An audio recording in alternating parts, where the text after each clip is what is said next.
mayambu khurumjari ai ngasidi mayamda chili chicken hauba utke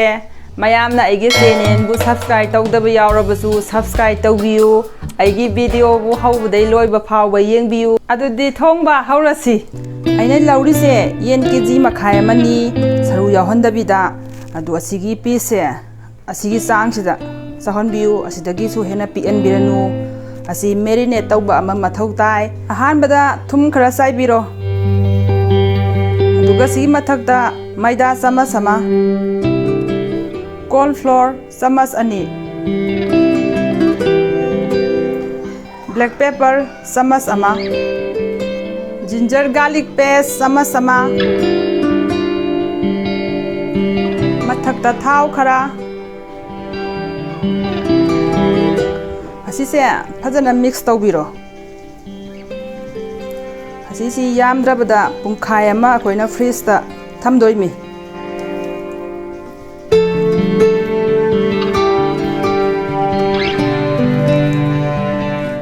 yare aisi sisi pungkhai amtang freeze ta thambirase yen sinane marinate tawringai dane changado masan singdo ai haijara age tilau ani changani aduga tilau manane masung mari thogane sumaina ne pakna phakpiro aduga capsicum ani changani capsicum sune sumaina si size saung na soibiro tilau mana asang bai sarsna somkana thamme aina angau bai sina somkana thamme asina hauji aina thau ngau bada sizinarani asina hore loram dai da saigani adana aina tongan thammisi sanam se maru taru tare changani adu si sugai biganu sumaina ne kupna makak macam soibiro moro tekpa mari manga changani asi mayai da sumaina makak kapiro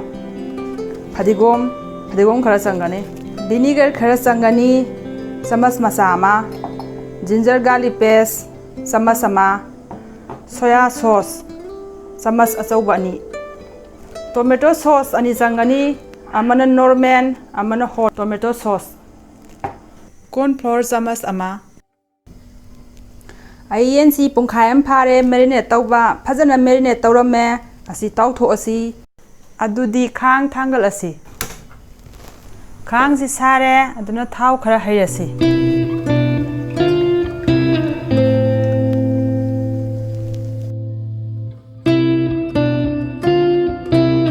thadaba matamda ne asigi si amaga napsina hanganuko tongan thadahabiu dagi asi si hek thadabaga sune otpigano asi mathakta coating ama lari mina ne ado horen kaigini sumaina ne khar laptap na mohom thadabiu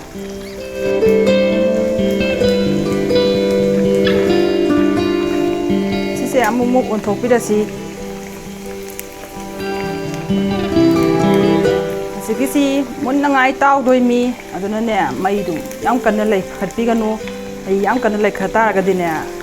mathakata kara to khane manung dum lo roiba aduna maidu medium da thambiraga tawbi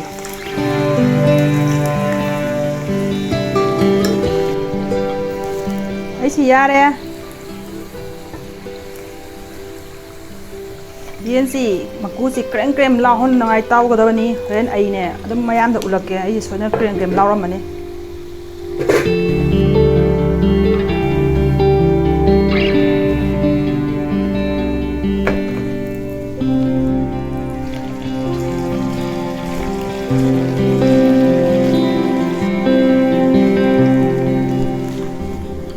chili chicken hai sidine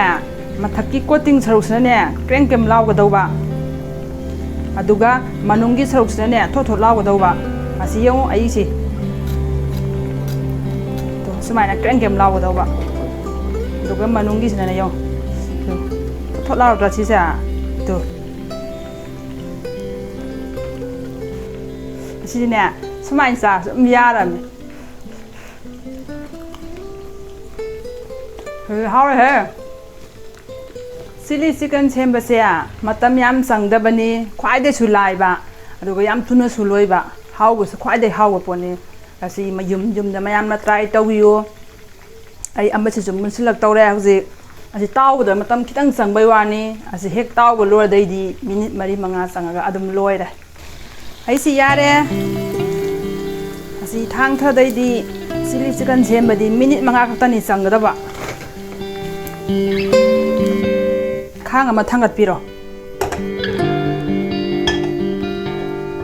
Asidagi dine mai se phun da lekhat piro. Masai gi ne yen taw gi bai thaw do.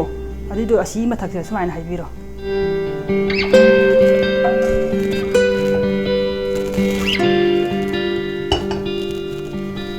Hambada sanam se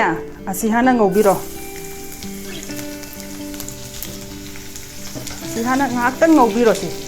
Si mathak tane ginger garlic paste to. Adi do khara hapiro.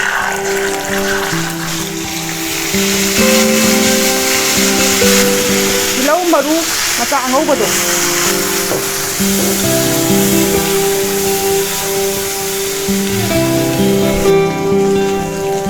Tilau capsicum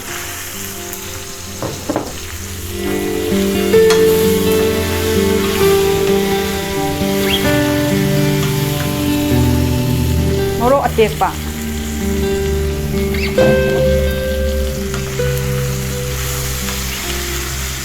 ate kuina ngaudo na teng ha khasane ngaudo ba han bagi sanam du adu khasane mulan gi ba adagi tilau capsicum asidine mulan daw na te Tanja sida tingkol ama lobiro adugane ising khara hapiro adugane asigi ising sigi mathak sane corn flour samas asau bam hapiro aduga si hajana ne smaya totpiro matum yahon nganu ko aduga sigi mathak sane smaya haibiro corn flour sidine ha pagane sarau nangsin bani adune sidine haktang otpado otpi tare senaraga hot tomato sauce sina tomato sauce soya sauce zifadana otpiro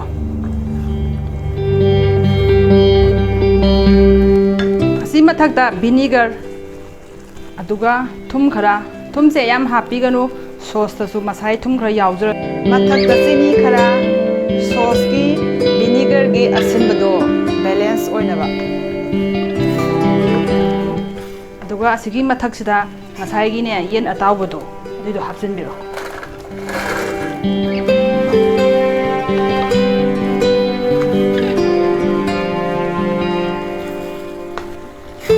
ai si masu phadra mayam asise mayam na ne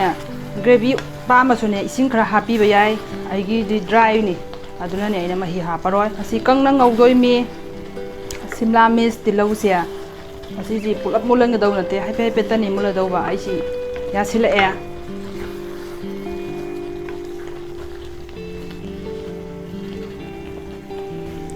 simatang sida ngasai gi tilau mana asoi ba do asi jum thak smai chai biro adugane asidagi deine supnagi minute ama dai loire aisi yadi yare adugune mahi ji kitang dang kangalige asigi si khoi khoina ne yumda ne yam laina thongba yabani matam su isang sangdaba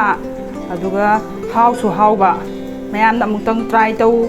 how ga de engmunda comment pibira u aigi si yare asi mathak ta ne phadigom si khara saibiyo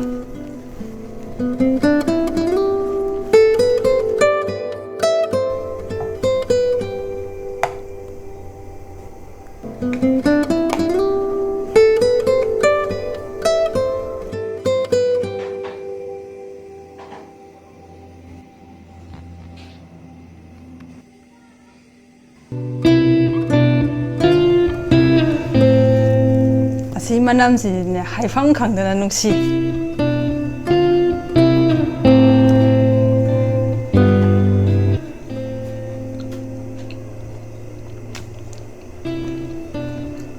ai thong ni si ne